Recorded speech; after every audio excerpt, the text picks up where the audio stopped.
Vamos a abrir la palabra de Dios en el libro de los Números, continuando con el estudio sobre el libro de los Números, capítulo 2, para leer del versículo 1 al 3. Números 2, del verso 1 al 3, que nos dice: y habló Jehová a Moisés y a Aarón diciendo: los hijos de Israel acamparán cada uno junto a su bandera, según las enseñas de las casas de sus padres. Alrededor del tabernáculo del testimonio acamparán. Estos acamparán al levante, al oriente, la bandera del ejército de Judá por sus escuadrones, y el jefe de los hijos de Judá, Naasón, hijo de Aminadab. Hasta aquí esta porción. Este capítulo 2 tiene como característica que nos relata el orden en que se organizó el campamento alrededor del tabernáculo. Y para sintetizar, podemos decir que el tabernáculo estaba en el centro. Inmediatamente alrededor del tabernáculo estaban los levitas rodeando el tabernáculo, acampando siempre, ¿no? Rodeando el tabernáculo, y en la entrada, a la salida del sol, al levante, como dice acá, al oriente, al este, estaba la familia de Aarón, los sumos sacerdotes, y la familia de Moisés. Eso era el primer cordón alrededor del tabernáculo. Siempre tenemos que tener en cuenta que en la Biblia todos los templos de Dios, incluyendo al huerto de Edén, tienen la entrada hacia el este, todos los templos. Y la salvación viene desde ese lugar. De hecho, el Señor Jesús siempre estaba en el Monte de los Olivos, que queda exactamente al este, o quedaba al este del templo. Así que el oriente, el este, era la puerta de entrada del tabernáculo. Inmediatamente saliendo, estaban Moisés y Aarón con sus familias, y luego venía, como nos dice acá, la bandera del ejército de Judá. En el verso 10 nos dice la bandera del ejército de Rubén al mediodía por sus escuadrones. El mediodía es el sur. No olvidemos que Israel y todo ese lugar de Medio Oriente están en el hemisferio norte, así que para ellos el mediodía es el sur. Luego, en el verso 18, la bandera del ejército de Efraín por sus escuadrones al occidente, al oeste. Y en el verso 25, la bandera del ejército de Dan estará al Aquilón, al norte, por sus escuadrones. Eran 4 tribus principales que estaban: la de Judá al este, la de Rubén al sur, la de Efraín al oeste y la de Dan al norte. Pero con ellas había otras 2 tribus que no vamos a llamar secundarias, pero que acompañaban a la tribu principal que es nombrada en este pasaje. ¿Qué decir de estas banderas? Hay mucho para decir. Hay tanto para decir que hoy vamos a hablar de una sola, de la bandera del ejército de Judá, que estaba, como digo, a la entrada del tabernáculo. Estaba Judá, Aarón y Moisés y el tabernáculo. Las banderas, los estandartes de cada tribu, estaban representando imágenes fundamentadas en las bendiciones de Jacob y la de Moisés en Deuteronomio 33. En el caso de Judá, dice Jacob al bendecir a la tribu de Judá: cachorro de león Judá, en Génesis 49, cachorro de león Judá. Y es interesante lo que dice, Génesis 49, 9, cachorro de león Judá, de la presa subiste, hijo mío, encorvóse, echóse como león, así como león viejo. ¿Quién lo despertará? Y fíjense esto: no será quitado el cetro de Judá y el legislador de entre sus pies hasta que venga Silo, y a él se congregarán los pueblos. atando a la vid su pollino y a la cepa el hijo de su asna, lavó en el vino su vestido y en la sangre de uvas su mano. No vamos a tratar esta profecía porque es también para otra predicación realmente, pero sí podemos ver que hay dos cosas que caracterizan a la profecía respecto de Judá. Primero, el león, que como se le llama comúnmente es el rey de los animales. Y luego habla del cetro de Judá. Con lo cual, podemos decir que la bandera de Judá, que tenía una insignia, que era un león, como dice la profecía ahí de Jacob, también representaba el reino, porque dice el cetro de Judá y la promesa de la venida del Salvador de la tribu de Judá. Y digo que estas banderas tienen mucho para decirnos, porque también podemos ver en Números capítulo 10, que cuando ellos, luego de estar acampando, comienzan a marchar hacia la tierra prometida, en el verso 14, Números capítulo 10, dice que la bandera del campo de los hijos de Judá comenzó a marchar primero por sus escuadrones. Es decir que, si nosotros imaginamos el viaje, la caravana, desde el monte Sinaí, donde habían construido el tabernáculo y donde habían hecho el campamento, hasta la tierra prometida, vemos que la primer tribu, la que iba adelante, a la vanguardia, era la tribu de Judá y el estandarte de Judá iba adelante de todos. El orden de marcha, como podemos ver en este capítulo, en el verso 18 dice: luego comenzó a marchar la bandera del campo de Rubén. Verso 21, luego comenzaron a marchar los coatitas llevando el santuario. Verso 22, después comenzó a marchar la bandera del campo de los hijos de Efraín por sus escuadrones. Y en el 25, luego comenzó a marchar la bandera del campo de los hijos de Dan. Es decir, que iban dos tribus adelante, Judá primero, luego Rubén, el tabernáculo, luego Efraín y luego Dan. Ese era el orden de marcha. Esto es muy importante saberlo, porque nos sirve para entender inclusive algunos salmos, que algún día, si Dios lo permite, vamos a hablar. Por ejemplo, el Salmo 80, que está relacionado con el orden de marcha de los hijos de Israel desde Sinaí a la tierra prometida. Pero volviendo a nuestra bandera que estamos estudiando hoy, la bandera del campo de los hijos de Judá, que repito, era un león, la insignia de Judá era un león. Vemos que iba a la vanguardia, guiando al resto de las tribus. Y podemos ver en Números 21 una situación que todos conocemos, en donde se nos dice en el verso 5, vamos a leer el 4, que hemos meditado hace algunos domingos.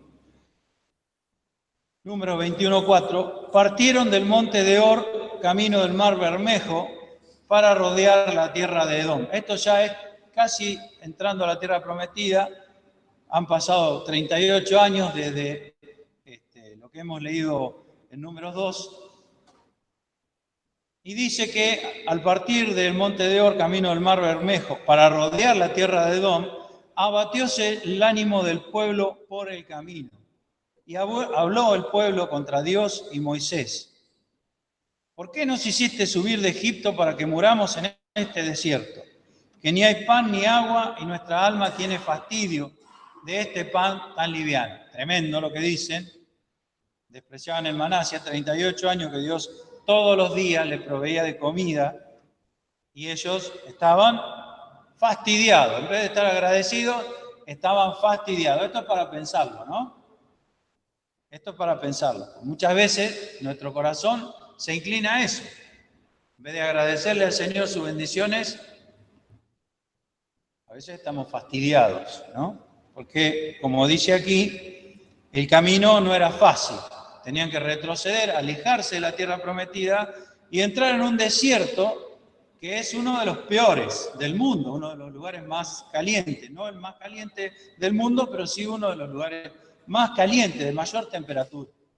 No olvidemos, eran 2 millones y pico de personas, niños, ancianos, hombres, por supuesto, y tenían que ir por ese lugar. Y ya estaban casi en la tierra prometida.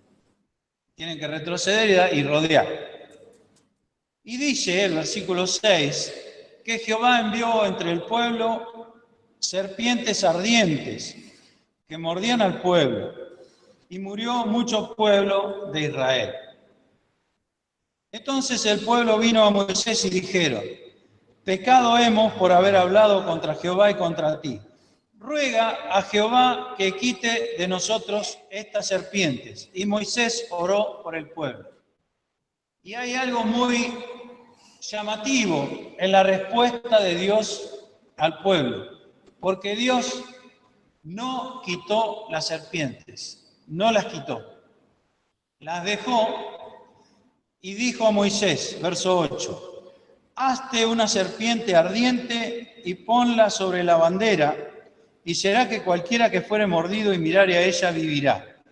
Y Moisés hizo una serpiente de metal y púsola sobre la bandera, y fue que cuando alguna serpiente mordía a alguno, miraba a la serpiente de metal y vivía. Debemos aclarar que la expresión serpiente de metal, neustán, significa también, además de metal, porque justamente era una chapa de bronce con la que la hizo Moisés a la serpiente, significa también que brillaba, que resplandecía cuando el sol la alumbraba. Es decir que cada uno, fíjese esto, Dios no sacó la serpiente, esto es muy importante, porque en otros casos Dios retiró la plaga, pero en este caso Dios deja las serpientes y pone en el estandarte, ¿en cuál bandera? Podemos decir, una imagen de bronce de una serpiente de las que lo mordían. Entonces dice que cualquiera que fuere mordido y mirare a ella, vivirá. Esto nos hace pensar en cómo iba el pueblo. Permanentemente teniendo la serpiente a la vista, ubicándola permanentemente y cuidando también de la mordedura de las serpientes reales, estas serpientes ardientes que no se sabe si se llaman así por la ponzoña de su mordedura, es decir, por el ardor que producía la mordedura, eran mortales, como lo vemos aquí. Murió una gran cantidad de pueblo. O por el color que tenían, porque también la palabra ardiente significa como de color del fuego, saraf. De ahí viene la palabra serafín, que significa ígneos, del color del fuego.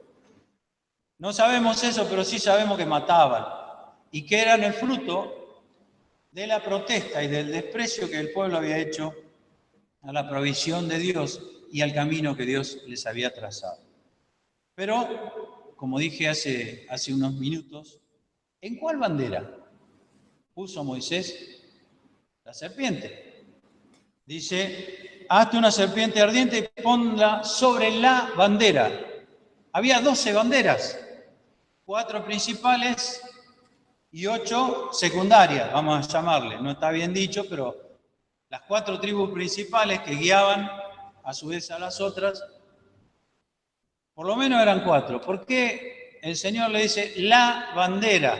La bandera. Son 12 banderas.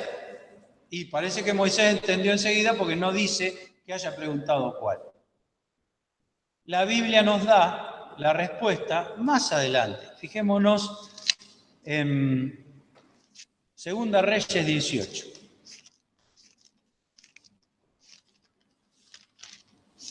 Y ahí, en este versículo, en estos versículos, 2 Reyes 18, nos permite hilvanar la historia y saber qué pasó con esa bandera y esa serpiente de bronce.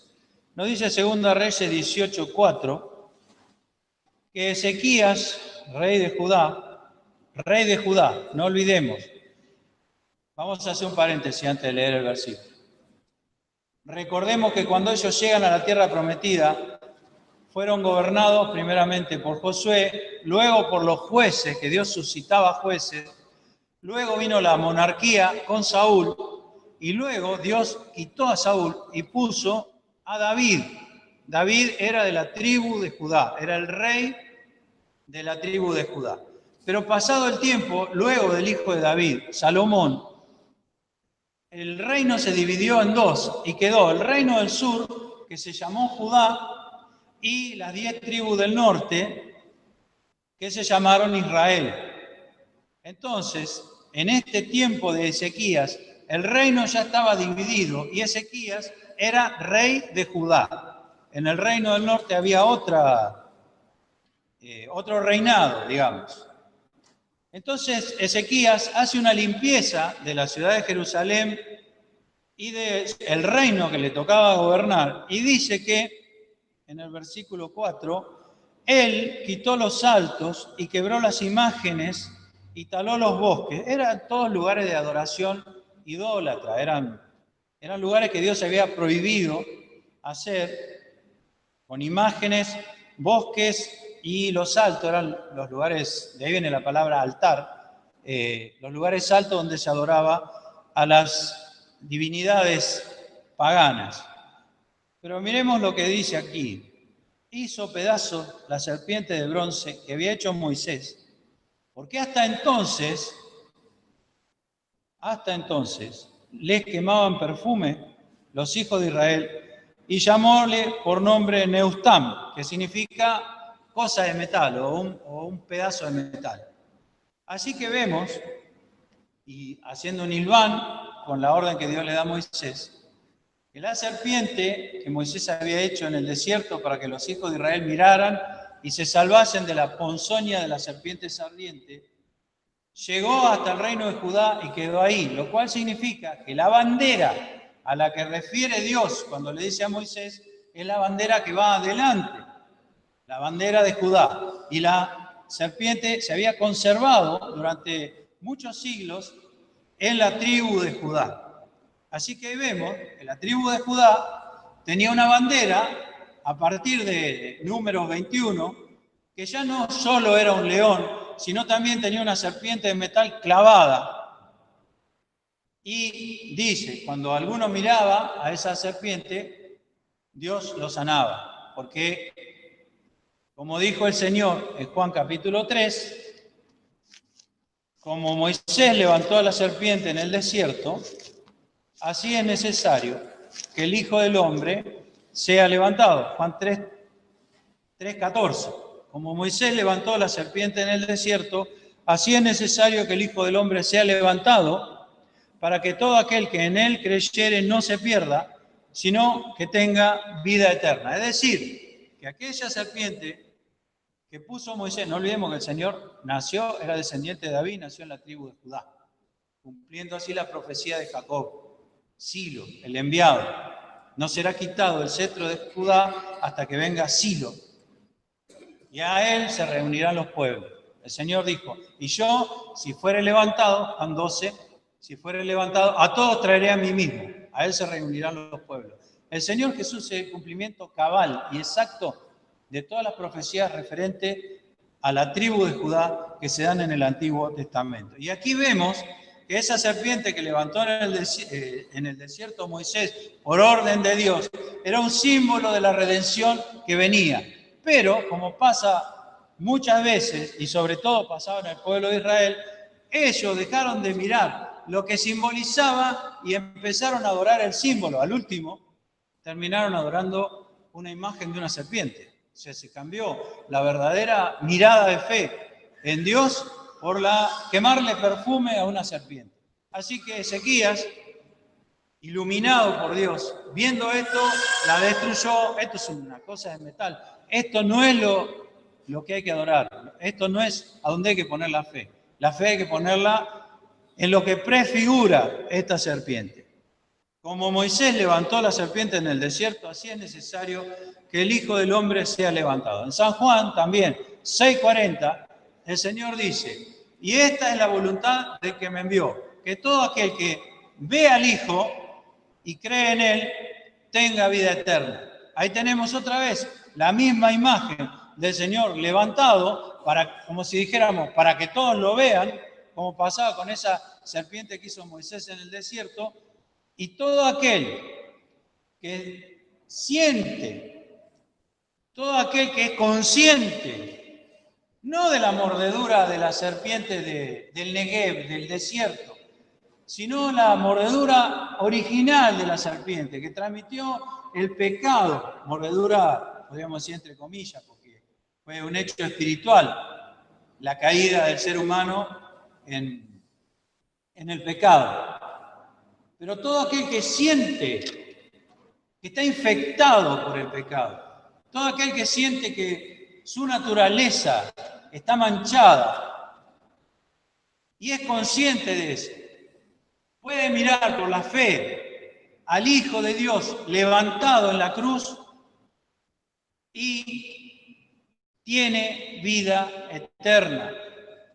Aquellos tenían, digamos, se salvaba su vida biológica como símbolo de lo que pasa en la experiencia del creyente que pone su fe en Cristo, ve al Hijo de Dios levantado, como él mismo lo dice en Juan capítulo 12, y ya no recupera o conserva su vida biológica, sino que le es otorgada la vida eterna, una vida que deja de ser afectada por las vicisitudes de este mundo. La muerte no puede afectar esa vida. Así que vemos con toda claridad que aquella bandera de Judá relataba proféticamente la obra de aquel hijo de David que iba a venir, aquel Ciro, aquel enviado que iba a venir y que iba a dar su vida en rescate por muchos.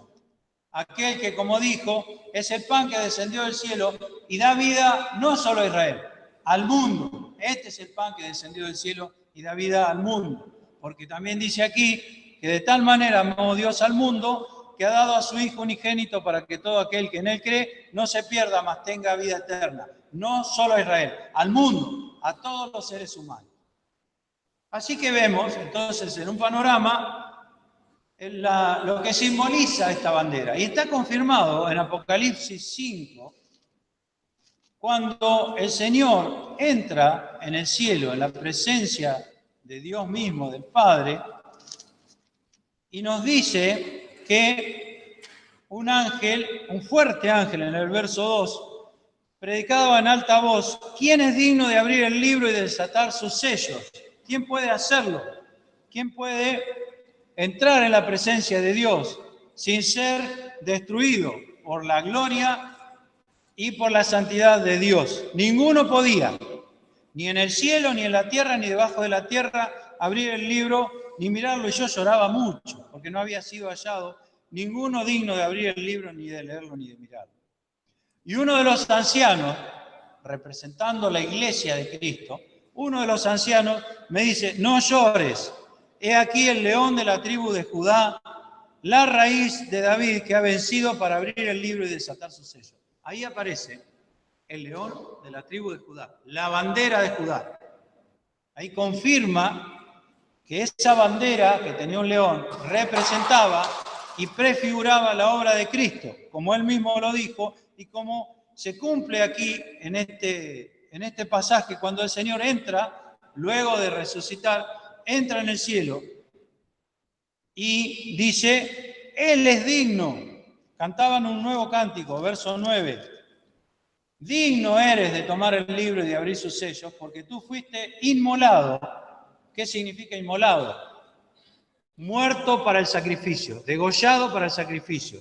Es notable esto porque justamente cuando dice que Juan miró en el verso 6, en medio del trono y de los 4 animales o seres vivientes, en medio de los ancianos estaba un cordero. Es decir, el anciano le dice a Juan: mira, aquí está el león de la tribu de Judá. Y Juan mira y ve un cordero como inmolado, como sacrificado, que tenía 7 cuernos y 7 ojos, que son los 7 espíritus de Dios enviados en toda la tierra. Él es el único digno de tomar el libro, de abrir sus sellos, porque tú fuiste inmolado y nos has redimido para Dios, con tu sangre de todo linaje y lengua y pueblo y nación.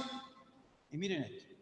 Y nos has hecho para nuestro Dios reyes y sacerdotes y reinaremos sobre la tierra. Otra vez, volvemos a la organización del tabernáculo y al lado al lado oriental del tabernáculo, en donde estaba del tabernáculo hacia afuera, digamos, la tribu de Aarón y la familia de Aarón, mejor dicho, y la familia de Moisés. Aarón era el sacerdote de la dinastía de Aarón. Siempre vinieron los sumos sacerdotes, eran descendientes de Aarón, eran levitas, pero de una familia específica de los levitas, que era la familia de Aarón. Y luego venía la tribu de Judá, el rey, el león, el cetro de Judá. Y nos dice acá que para nuestro Dios, aquel león de la tribu de Judá, nos ha hecho reyes y sacerdotes.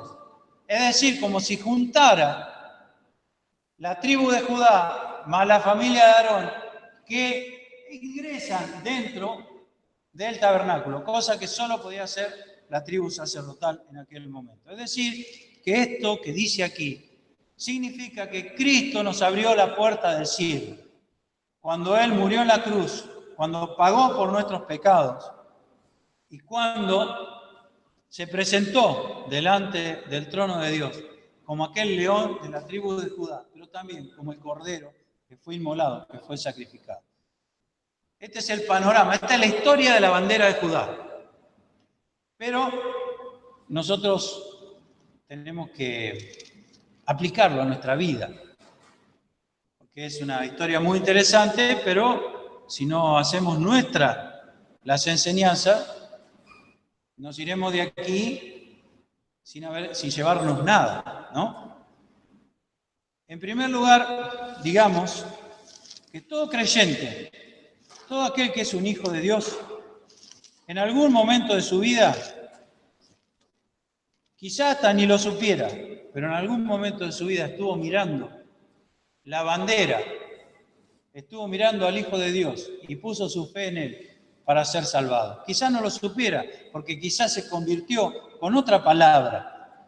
Yo cuando me convertí no sabía esto, pero la experiencia espiritual de todo creyente es: me doy cuenta que tengo la ponzoña de nacimiento que me provoca la mordedura de la serpiente, en figura, ¿no es cierto? El pecado que el diablo inoculó en nuestros primeros padres y que heredamos todos, como dice Pedro también, la vana conversación que heredamos de nuestros padres. En algún momento fuimos conscientes de esa condición espiritual que tenemos y de la cual no podemos salir. Y pusimos nuestra fe en el Hijo de Dios, aquel cordero que fue inmolado, pero que también es el león de la tribu de Judá, el rey. Y entonces recibimos, como dice la palabra de Dios, la vida eterna. Ahora bien, hemos leído al principio que cada uno tenía que acampar debajo de su bandera. Los hijos de Israel acamparán, cada uno debajo de su bandera. Nosotros no somos los hijos de Israel, pero sí estamos debajo de la bandera de la tribu de Judá, porque hemos sido beneficiados con aquel que fue levantado y nos trajo. A Él se reunirán los pueblos. A Él quiere decir, se reunirá la gente, aunque no sean de los hijos de Israel. Así que podemos decir con toda seguridad que nosotros también pertenecemos a ese grupo que está debajo de esa bandera. Acamparán debajo de su bandera.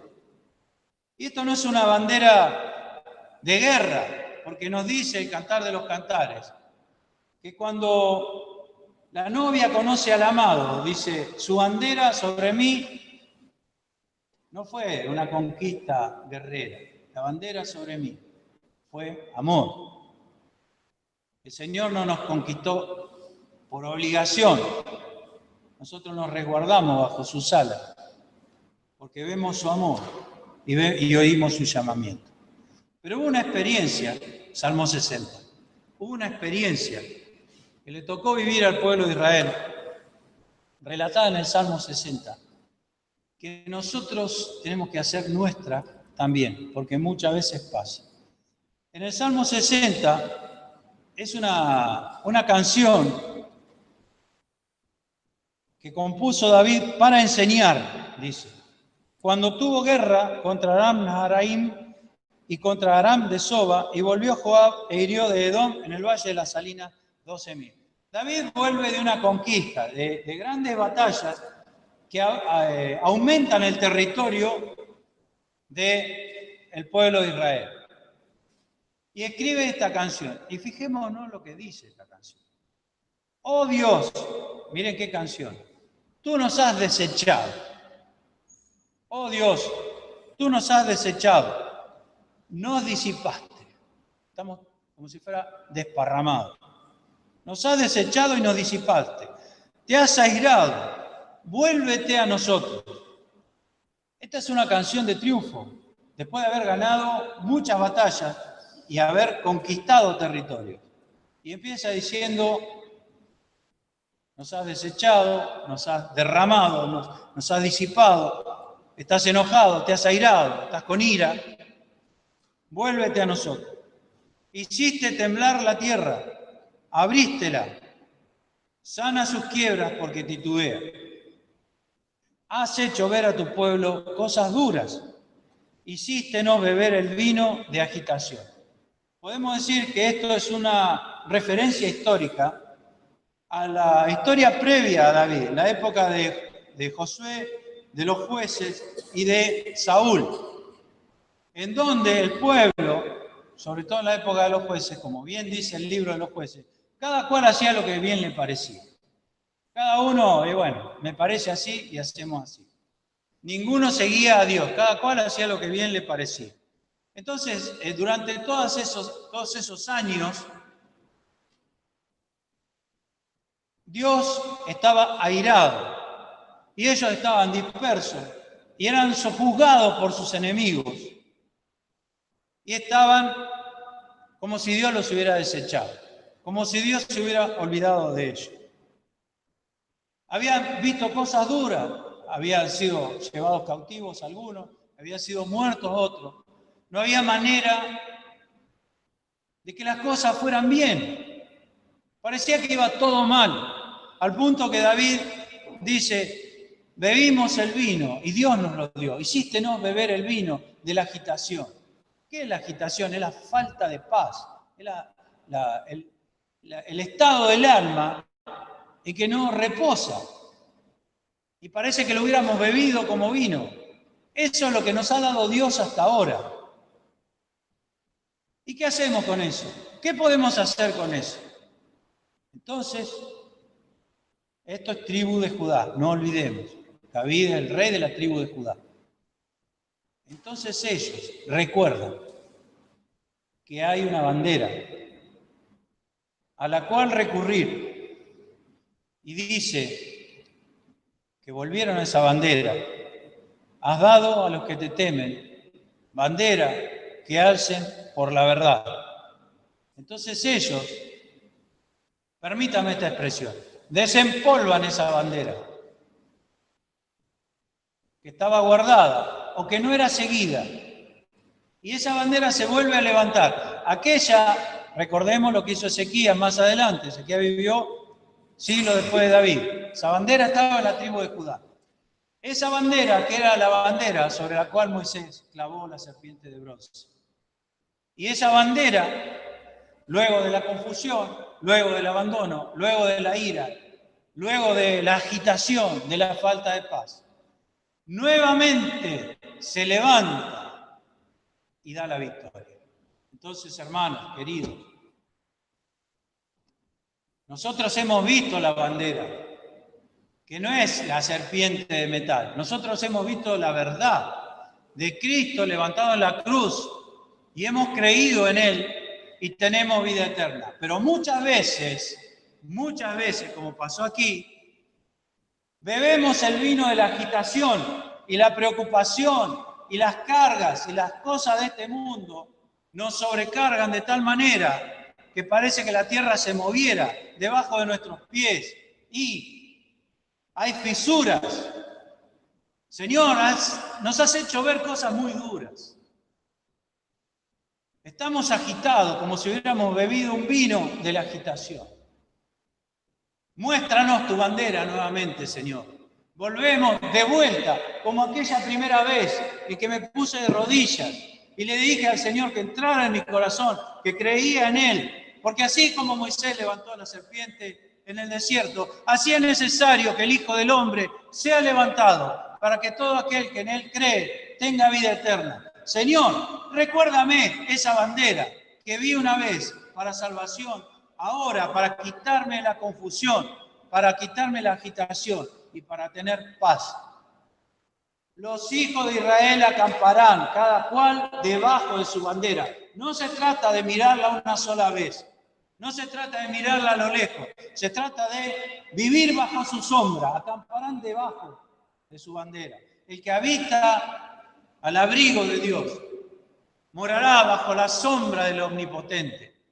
Llevóme a la cámara del vino y su bandera sobre mí fue amor. Hermanos queridos, es una historia interesante la de esta bandera, pero tenemos que hacerla nuestra en la experiencia.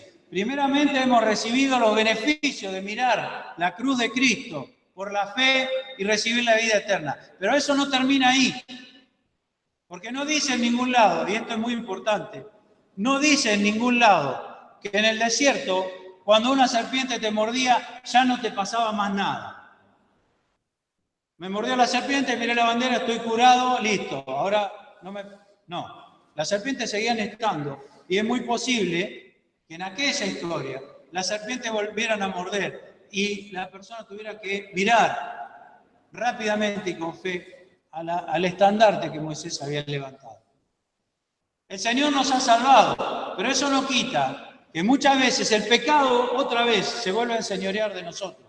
El Señor nos ha salvado, pero eso no quita que perdamos la paz en algún momento por las cosas que nos suceden. El Señor nos ha salvado, pero no siempre estamos viviendo con el reposo que Dios nos da. ¿Cómo se resuelve esto? ¿Cómo dice el Salmo 60 que se resolvió? Volvieron a mirar la bandera que alcen por la verdad. Si dice, hermanos, si dice que alcen, es porque la bandera no estaba arriba. No la estaban viendo porque nadie la había levantado. Esto no se trata de tomarlo como un lema, como muchas veces se hace, sino de vivir esta experiencia. La bandera tiene que estar levantada de nuevo. Y esa bandera hace que se vaya la agitación, que nuestros pies estén sobre tierra firme. Y que la experiencia de haber visto esa bandera sirva para conquistar aquellas partes que faltan en nuestra vida, que todavía no son de Dios. Tenemos muchos territorios en nuestra alma, en nuestro corazón, que todavía no son de Dios, que los hemos reservado para nosotros mismos. La bandera se levanta y los territorios son conquistados. Querremos ver por la fe a Cristo en esta mañana, quizás no para salvación, porque todos somos salvos. Acá. Todos hemos mirado a Cristo para salvación. Pero no siempre estamos en paz, tenemos sosiego, muchas veces estamos agitados.